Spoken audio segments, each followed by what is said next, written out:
Where to strike your attacker, the T-zone.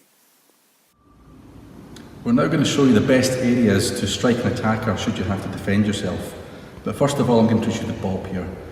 Bob stands for Body Opponent Bag, and it's on Bob that will demonstrate all these different techniques. Anyone that's attacking you, what I want you to picture in your mind's eye is the letter T drawn over the top of them. It goes from one ear, across the eyes, bridge of the nose to the other ear, and from the bridge of the nose down to the groin.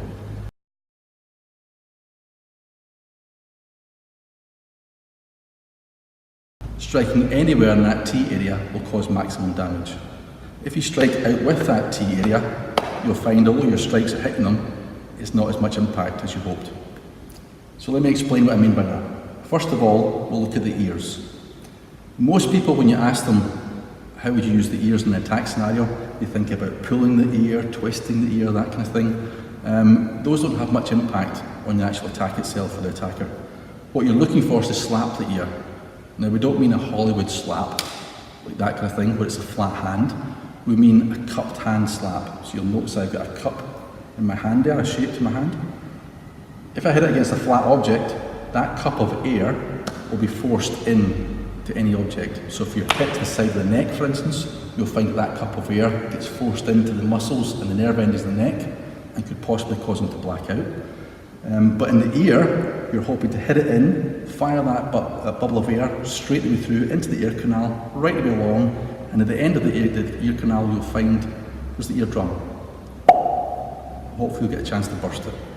Even if you didn't burst it, it'll affect his balance, but if you did burst it, his equilibrium will be affected, and you'll find it'll be completely off balance, and by the time, with the pain and everything else, they open their eyes up, you've gone. Everything we teach here is 1-2 strikes to enable you to escape. That's what it's all about. So slapping the ear will look something like this, a cupped hand, and it comes in, slaps the ear. That's what you're aiming for. And you can see the effect that might have on an attacker. Next thing we'll look at is coming across is the eyes. Again, a lot of people will say for the eyes, that's about a 2-finger jab to the eyes, or it could be the old 2 fingers, 1 in each eye. Those kind of things you'll find, although they're taught in martial arts, don't tend to work because in the heat of a fight, an attacker's head is moving about, for the chance for you to find that eyeball socket with your finger is very slim. So what we tend to use it for is if we're doing an upward palm strike to the face, you'll find that as the hand goes on the head, if he's still there, and it drags down, they will automatically, at some point, the fingers will fall into the eyeball sockets. So that's ideal for using the eyes there. The other thing is if the attacker's grabbed a hold of you. If he's grabbed a hold of you, you may want to put your thumbs and push into the eyeballs. Not want these eyeballs to pop out, your attacker will push back and eventually let go. So it's ideal. But the way we usually teach it is if someone's actually got the bother of grabbing a hold of you, you might as well incorporate not 1 ear slap, but a double ear slap, and then the eyes as well. So if he's grabbed a hold of you, it'll look something like that. He'll definitely let go then. Double impact of the ears and the eyes. Perfect. As we move from the top part of T down, you'll find there's a bridge of the nose. If you've ever bumped your nose or get hit in the nose, you'll find it starts to water, your eyes scrunch up, and again, by the time you open your eyes up, they've gone. If you hit them really hard, either with an open palm strike or with a hammer blow, this fleshy part of your hand here, striking down the way, you've got a chance of bursting the nose as well. Again, it's going to be a good problem for him, and it gives you a chance to escape. Same with the lips. Hitting into the lip area can burst the lips, cause blood, you might get a little wobble from your attacker, even just with a taste of blood, or you can knock a tooth out, causing more damage. Another bonus point.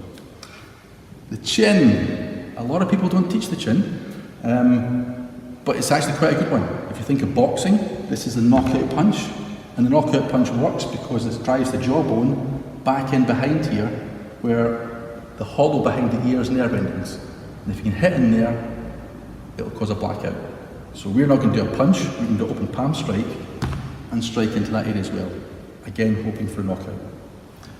As you move down, this area is a bone of contention. Martial arts will never teach you to go for the throat. And the reason for that's quite simple. It's very dangerous. You can hit someone in the throat area really hard, it can kink the windpipe. But even if you're sparring, and you strike in, if you think of a sparring scenario where you get hit in the cheekbone, just below the eye socket, your eye can start to swell up. If that swelling took place here, it could restrict the breathing, and your partner, sparring partner, could die. So it's never a good thing to teach it in martial arts, but we teach it all the time when it comes to self-defense.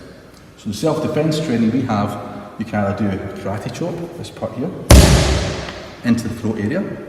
If he was on top of you and he was intending to strangle or something else, you could hold the head back and actually punch into the throat area. So you could do that as well. So there's no point you could do that. Or you could have the palm face on to your attacker's chest, and between your thumb and your finger, that webbed area, driving into the throat area, like that, and it'll push them back. So any of these strikes are ideal for the throat, and you'll get a maximum impact with your attacker as well. As we come down, we have the sternum here.